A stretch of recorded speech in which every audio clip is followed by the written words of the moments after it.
Frankenstein by Mary Shelley. Chapter 15. Such was the history of my beloved cottagers.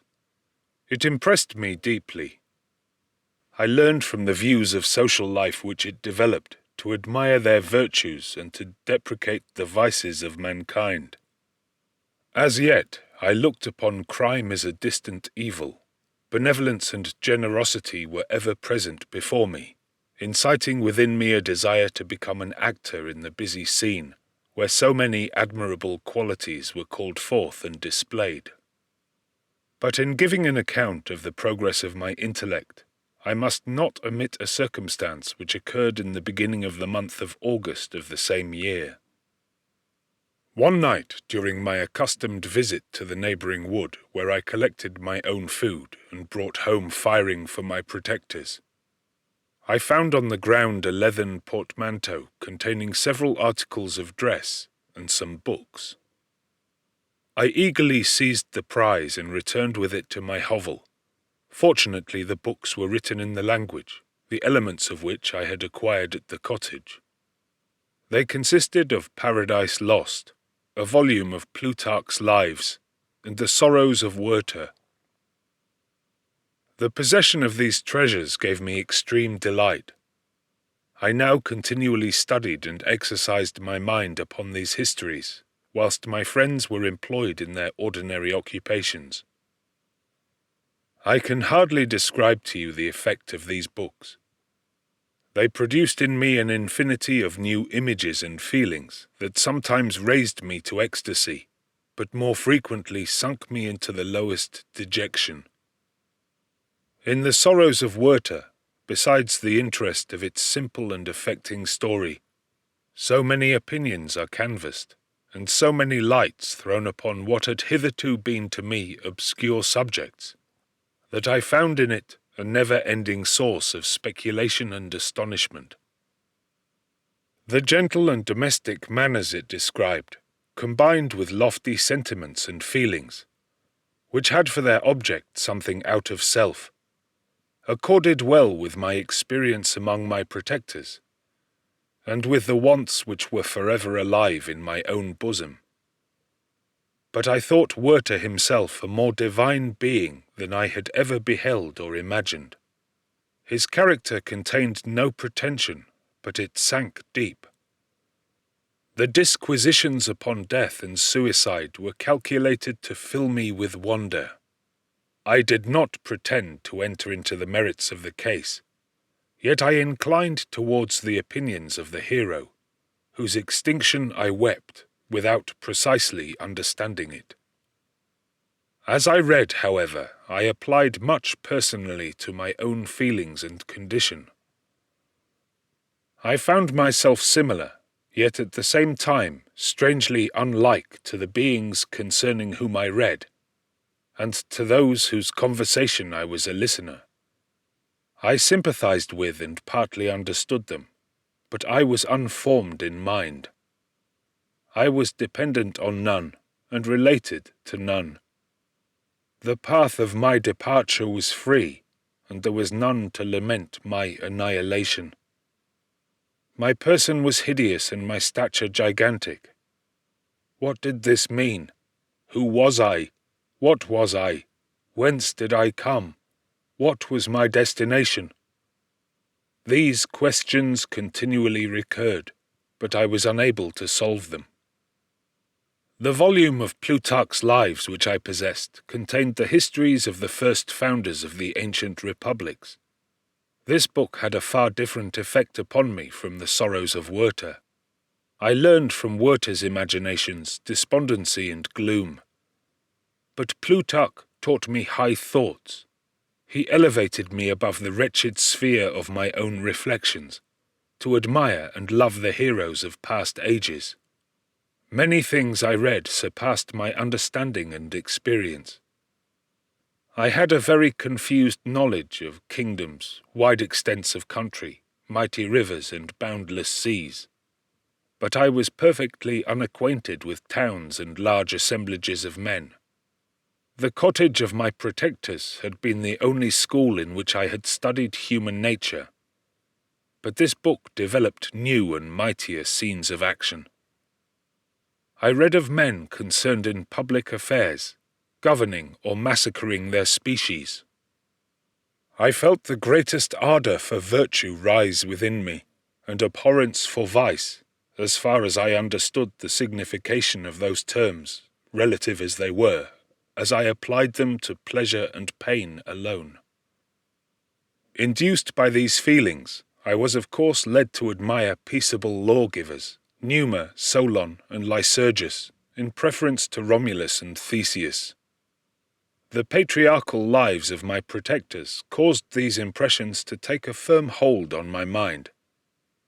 Perhaps if my first introduction to humanity had been made by a young soldier, burning for glory and slaughter, I should have been imbued with different sensations. But Paradise Lost excited different and far deeper emotions. I read it, as I had read the other volumes which had fallen into my hands, as a true history. It moved every feeling of wonder and awe that the picture of an omnipotent God warring with his creatures was capable of exciting. I often referred the several situations, as their similarity struck me, to my own. Like Adam, I was apparently united by no link to any other being in existence, but his state was far different from mine in every other respect. He had come forth from the hands of God a perfect creature, happy and prosperous, guarded by the especial care of his Creator. He was allowed to converse with and acquire knowledge from beings of a superior nature. But I was wretched, helpless, and alone. Many times I considered Satan as the fitter emblem of my condition, for often, like him, when I viewed the bliss of my protectors, the bitter gall of envy rose within me. Another circumstance strengthened and confirmed these feelings. Soon after my arrival in the hovel, I discovered some papers in the pocket of the dress which I had taken from your laboratory. At first I had neglected them, but now that I was able to decipher the characters in which they were written, I began to study them with diligence. It was your journal of the 4 months that preceded my creation. You minutely described in these papers every step you took in the progress of your work. This history was mingled with accounts of domestic occurrences. You doubtless recollect these papers. Here they are.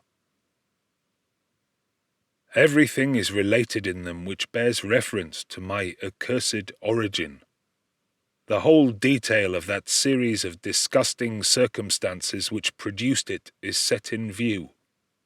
The minutest description of my odious and loathsome person is given in language which painted your own horrors and rendered mine indelible. I sickened as I read, hateful day when I received life. I exclaimed in agony, accursed Creator! Why did you form a monster so hideous that even you turned from me in disgust? God, in pity, made man beautiful and alluring after his own image. But my form is a filthy type of yours, more horrid even from the very resemblance. Satan had his companions, fellow devils, to admire and encourage him, but I am solitary and abhorred. These were the reflections of my hours of despondency and solitude. But when I contemplated the virtues of the cottagers, their amiable and benevolent dispositions, I persuaded myself that when they should become acquainted with my admiration of their virtues, they would compassionate me and overlook my personal deformity. Could they turn from their door one, however monstrous, who solicited their compassion and friendship? I resolved, at least, not to despair, but in every way to fit myself for an interview with them which would decide my fate. I postponed this attempt for some months longer, for the importance attached to its success inspired me with a dread lest I should fail. Besides, I found that my understanding improved so much with every day's experience that I was unwilling to commence this undertaking until a few more months should have added to my sagacity. Several changes in the meantime took place in the cottage.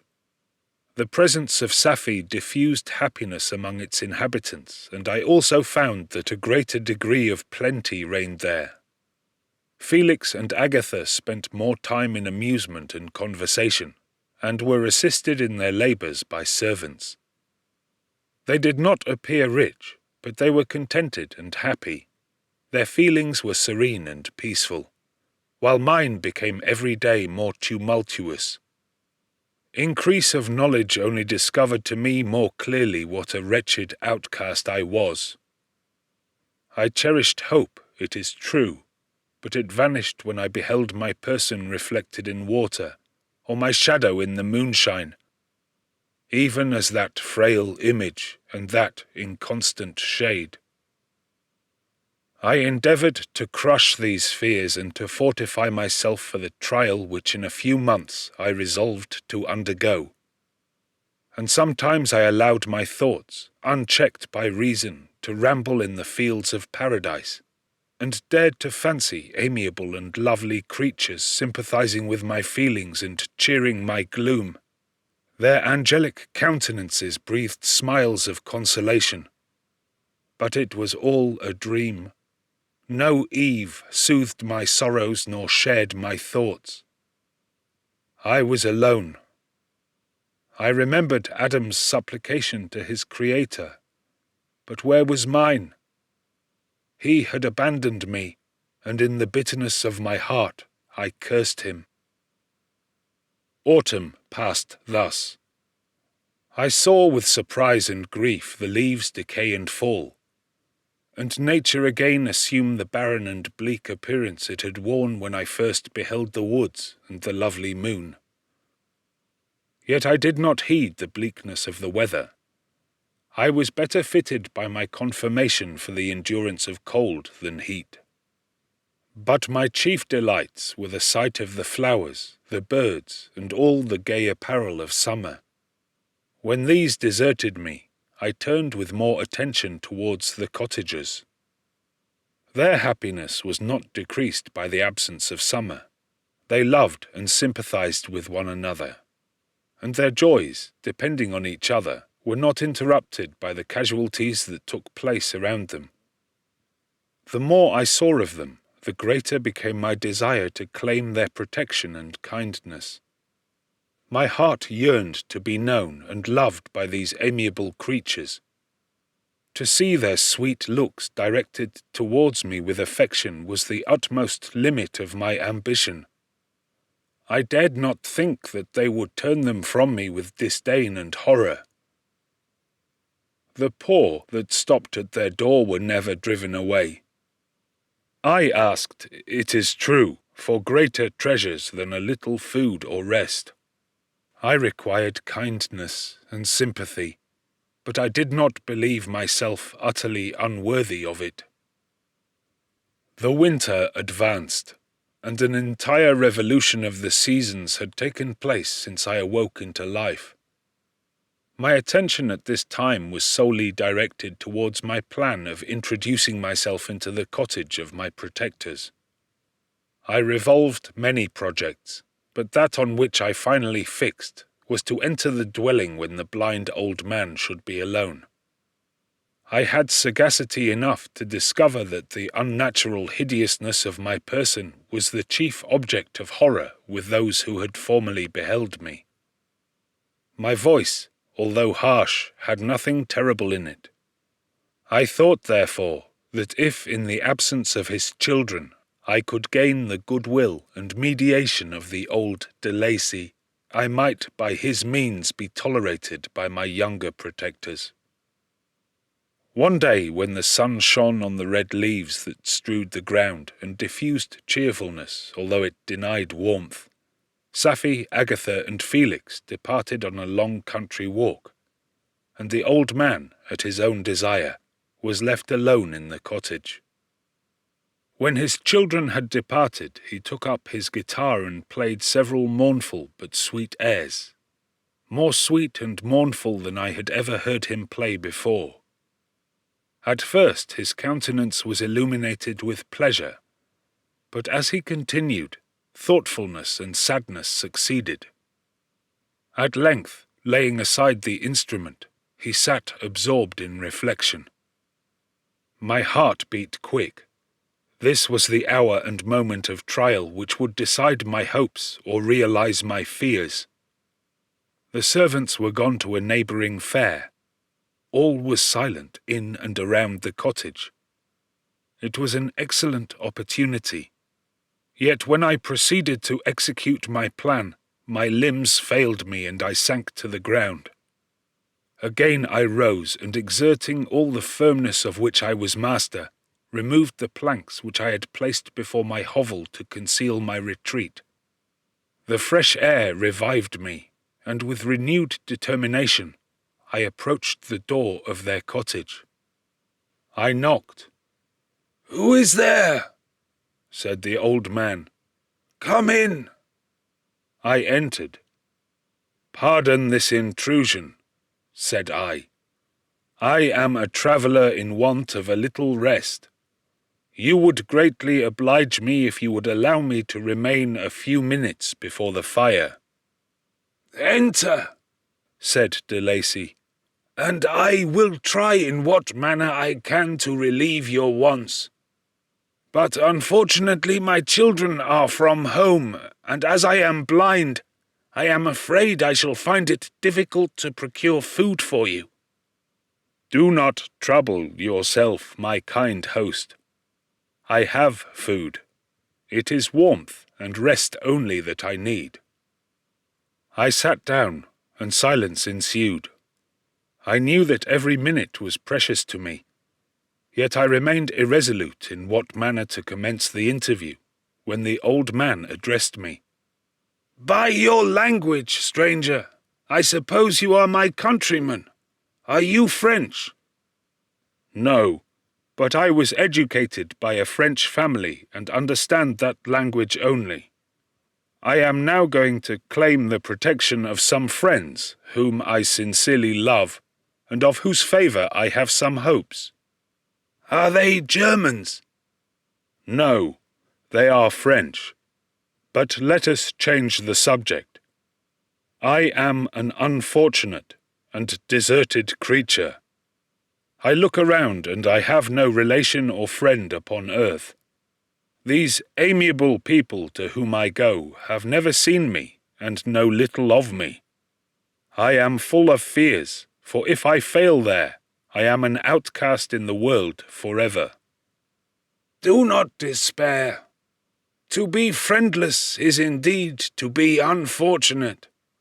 But the hearts of men, when unprejudiced by any obvious self-interest, are full of brotherly love and charity. Rely therefore on your hopes, and if these friends are good and amiable, do not despair." "They are kind. They are the most excellent creatures in the world. But unfortunately they are prejudiced against me. I have good dispositions. My life has been hitherto harmless and in some degree beneficial.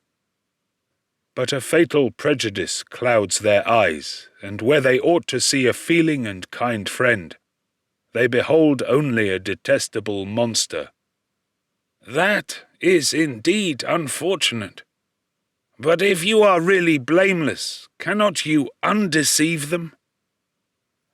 "I am about to undertake that task, and it is on that account that I feel so many overwhelming terrors. I tenderly love these friends. I have, unknown to them, been for many months in the habits of daily kindness towards them. But they believe that I wish to injure them, and it is that prejudice which I wish to overcome." "Where do these friends reside?" "Near this spot." The old man paused and then continued. If you will unreservedly confide to me the particulars of your tale, I perhaps may be of use in undeceiving them. I am blind and cannot judge of your countenance, but there is something in your words which persuades me that you are sincere. I am poor and an exile, but it will afford me true pleasure to be in any way serviceable to a human creature. Excellent man. I thank you and accept your generous offer. You raise me from the dust by this kindness, and I trust that by your aid I shall not be driven from the society and sympathy of your fellow creatures. Heaven forbid! Even if you were really criminal, for that can only drive you to desperation and not instigate you to virtue. I also am unfortunate. I and my family have been condemned, although innocent. Judge, therefore, if I do not feel for your misfortunes. How can I thank you, my best and only benefactor? From your lips first have I heard the voice of kindness directed towards me. I shall be forever grateful, and your present humanity assures me of success with those friends whom I am on the point of meeting. May I know the names and residence of those friends? I paused. This, I thought, was the moment of decision, which was to rob me of or bestow happiness on me forever. I struggled vainly for firmness sufficient to answer him, but the effort destroyed all my remaining strength. I sank on the chair and sobbed aloud. At that moment I heard the steps of my younger protectors. I had not a moment to lose, but seizing the hand of the old man, I cried, "Now is the time! Save and protect me! You and your family are the friends whom I seek.